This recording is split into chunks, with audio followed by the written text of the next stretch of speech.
បន្ទាប់ពីសមត្ថកិច្ចឃាត់ខ្លួនមុខជនសង្ស័យម្នាក់ដែលធ្វើសកម្មភាពឆក់ប្លន់ជនជាតិបរទេសដែលជាអ្នកប្លុកហ្គើនៅប្រទេសកម្ពុជាយើងនោះឥឡូវនេះសមត្ថកិច្ចបានធ្វើការឃាត់ខ្លួនក្រុមក្មេងទំនើងដែលជាមុខសញ្ញាធាក់ប្លន់យកម៉ូតូយ៉ាងសកម្មនិងឆក់កាពកឲ្យតែប្រហែសលើដងផ្លូវគឺពួកគេឆក់ប្លន់ហើយឥឡូវនេះសមត្ថកិច្ចបានធ្វើការឃាត់ខ្លួននៅក្រុមក្មេងទំនើងបាទ10នាក់ហើយក្រុមក្មេងទំនើងនេះក៏ជាមុខជនសង្ស័យដែលធ្វើសកម្មភាពឆក់ប្លន់យ៉ាងសកម្មនៅក្នុងទីក្រុងភ្នំពេញដែរបងប្អូនក្រុមក្មេងទំនើងពីរនេះគឺមានធីមទី1ធីមជីងចក់និងធីមទី2គឺធីមយើងស្រឡាញ់គ្នាក្រុមពួកគេនេះបានធ្វើសកម្មភាពប្រើអំពើហិង្សាធាក់ម៉ូតូជនគ្រោះបដួលរួចហើយប្លន់យកម៉ូតូ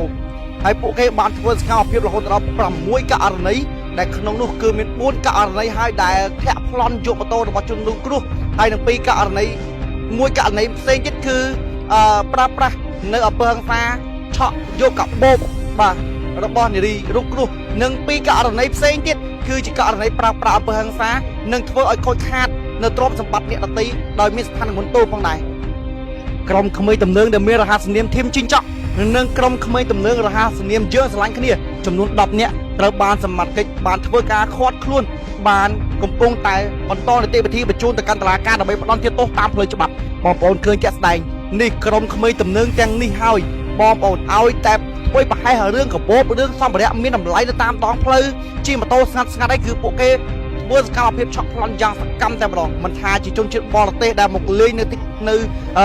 ប្រទេសកម្ពុជាយើងមិនថាជាជនជាតិខ្មែរយើងដែលមានការធ្វើបង្ហាញកបោបជិះម៉ូតូពួកគេឃើញថាឱកាសល្អរបស់ពួកគេឬក៏ជិះម៉ូតូម្នាក់ឯងដែលពួកគេឃើញថាជាឱកាសល្អរបស់ពួកគេនោះពួកគេតែងតែធ្វើសកម្មភាពធាក់បាទម៉ូតូរបស់ជនគ្រោះបដួលហើយប្លន់យកម៉ូតូនឹងទៅតែម្ដងនេះបាទតាមការបញ្ជាក់ពីរបាយការណ៍របស់កម្លាំងសមត្ថកិច្ចហើយនៅពេលនេះពួកគេកំពុងតែត្រូវបានបង្ហាញមុខជាសាធារណៈនៅនឹងកម្លាំងការិយាល័យនគរបាលព្រំប្រទានកម្រិតស្រាលនៃស្នងការនគរបាលរាជធានីភ្នំពេញបងប្អូនឃើញចាក់ស្ដែងហើយនេះចំនួន10នាក់ដែលជាក្មេងទំនើងរហស្សនាមធីមជីងចក់និងរហស្សនាមធីមយើងស្រឡាញ់គ្នាបាទត្រូវបានសមត្ថកិច្ចបានធ្វើការនៅគាត់ខ្លួននៅថ្ងៃទី12 14និង15រយៈពេល3ថ្ងៃត្រូវបានសមត្ថកិច្ចតាមបង្ក្រាបនិងឃាត់ខ្លួនរហូតដល់បាន10នាក់ធីមជីងចក់និងធីមយើងស្រឡាញ់គ្នាត្រូវបានឃាត់ខ្លួននិងដាក់បង្ហាញមុខជាសាធារណៈនារសៀលថ្ងៃទី18ខែមីនាឆ្នាំ2025យើងនេះភេសជ្ជៈបើកម្លាំង Power Rem អានុភាពស្ពូតភាពជោគជ័យសេរ៉ូមមុខយិនសិនកំទេចមាស 24K ជួយព្យាបាលស្បែកមុខដែលមានមុនជួមអាចរុយមុខមានស្នាមអុចខ្មៅមានដំបៅដោយសារការញិចមុន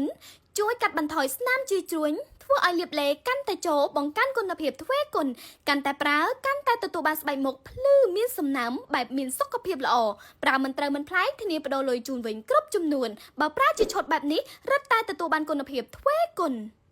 សមត្ថកិច្ចនៃព្រំប្រទានកម្រិតស្រាលបានធ្វើការបង្ហាញមុខជាសាធារណៈរួចហើយក៏ត្រូវបានបញ្ជូនពួកគេទាំង10នាក់តែម្ដងទៅកាន់អัยការអមសាលាដំបងរាជធានីភ្នំពេញទៅហៅថាសាលាដំបងរាជធានីភ្នំពេញដើម្បីបកលឲ្យដំណាក់កាលតំណាងអัยការក៏ដូចជាស្ថាប័នអัยការធ្វើការបើកការស៊ើបសួរតាមនីតិវិធីនិងចាត់ការពួកគេតាមផ្លូវច្បាប់ផងដែរអរគុណណាស់បងប្អូនដែលតាមដានការផ្សាយផ្ទាល់របស់អង្គភាពយើងផងដែរបងប្អូនយើងឃើញចាក់ស្ដែងនៅពេលនេះកម្លាំងនគរបាលព្រំប្រទានកម្រិតស្រាលនៃស្នងការនគរបាលរាជធានីភ្នំពេញបាន